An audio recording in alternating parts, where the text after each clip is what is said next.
जी ये चुनाव बहुत ही हाई प्रोफाइल और मुद्दों से हटकर ये पर्सनालिटी और उससे भी ज़्यादा बड़ी बात मैं कह रहा हूँ, ये इज्जत का चुनाव हो गया, इज्जत का।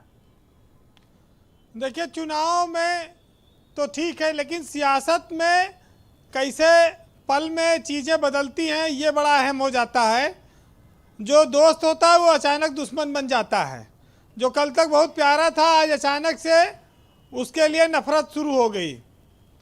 शिवपाल यादव को कल तक बहुत खतरा था, आज उनको खतरा उनका कम हो गया।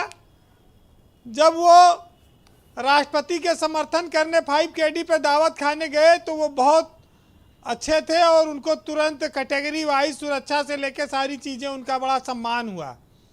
अब वो बहू के चुनाव में अपने परिवार में गए तो अब वो पेंडुलम हो गए हैं। हाँ, पेंडुलम भी हो गए, फुटबॉल सिक्योरिटी घट गई, फुटबॉल हो गए, पता नहीं क्या क्या चीज़ें आ जाती हैं। तो देखिए कितना तेज़ी से सियासत में बदलती हैं चीज़ें, और आनंद भी देती हैं कि कैसे सियासतदान तुरंत पलटा मार जाते हैं।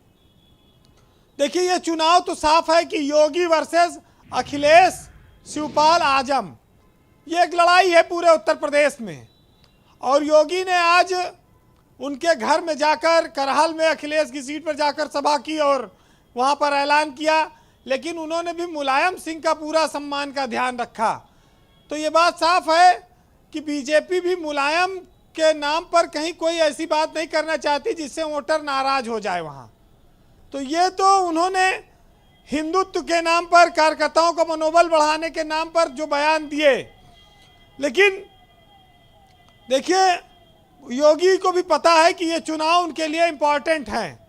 लेकिन जो जानकार हैं वो कहते हैं कि भाई ये चुनाव 2-1 का चुनाव है। विधानसभा बीजेपी के पास जा रही है और लोकसभा सपा जीतेगी। अब ऐसे लेकिन खुला मैदान तो छोड़ेंगे नहीं।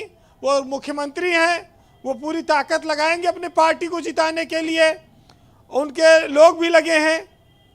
तो बीजेपी को कोई मैनपुरी में इतना कमज़ोर भी नहीं समझा जाना चाहिए, क्योंकि साग के वोट, सवर्ण वोट और ओबीसी वोटों पर, बहुत सारे दलित वोटों पर उसकी नज़र है।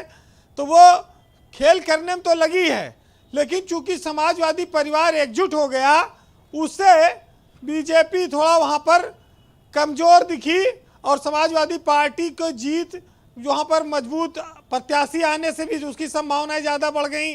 और उनके अखिलेश से लेके राम गोपाल, शिवपाल, सारा पूरा परिवार रात दिन प्रचार में लगा है। बहुत बड़ी बात यह है कि चुनाव के पहले शिवपाल को लेकर राय दूसरी थी, आज राय बदल गई है। लेकिन ब्रजेश जी ये जान लीजिए कि आजम खां को पुलिस की लाठी में कोई कमी नहीं रखेंगे। ये लोकसभा के उपचुनाव में भी नहीं रखा और विधानसभा में भी नहीं रखेंगे। अब आजम खां के पास उनका खाली बेटा विधायक रह जाएगा ऐसा लगता है, क्योंकि ये बात साफ है कि जिस तरह से उत्तर प्रदेश में सरकार चली थी उसमें बीजेपी को अगर सबसे ज़्यादा किसी से कष्ट था तो आजम खां से ही था, आजम खां के बयानों से था।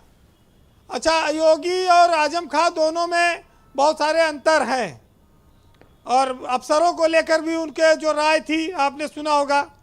आज लेकिन एक महत्वपूर्ण बात हुई कि इटावा रेलवे स्टेशन पर कुछ बदमाशों ने अनाउंस कर दिया कि यात्रीगण डिम्पल भाभी को वोट दें। वहाँ 7-8 टीटी बेवजह निलंबित हो गए, उनका कोई दोष नहीं था। इटावा जंक्शन पर हाँ, मैंने भी वो खबर, जिंदाबाद के नारे लगवा दिए, पढ़ी मैंने वो खबर। हाँ, है ना, वो खाली की बेटी यात्रीगण कृपया ध्यान दें। हाँ, अब आप पर लोग सोचो कितने क्रिएटिव हैं। हाँ, लोगों के दिमाग में आ जाती हैं चीजें और कोई बात नहीं है जी।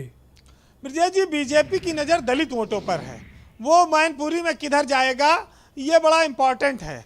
लेकिन बाकी जगहों पर तो बीजेपी के पास सरकारी तंत्र है ही है, पुलिस की लाठी है, कहाँ कौन वोट डाल पाएगा, भाग जाएंगे। विपक्ष वैसे बिखरा है भाई, मायावती सपा को समर्थन कर नहीं रही, विरोध करती हैं। कांग्रेस के पास कुछ है नहीं, उसने छोड़ दिया है। तो एक अकेले समाजवादी पार्टी कितना लड़ेगी, वो मैनपुरी में सारे नेता उनके उलझे हैं। तो CBI ED भी तो सब कोई चीज़ है कि ऐसे खाली कोई आके लड़ लेगा।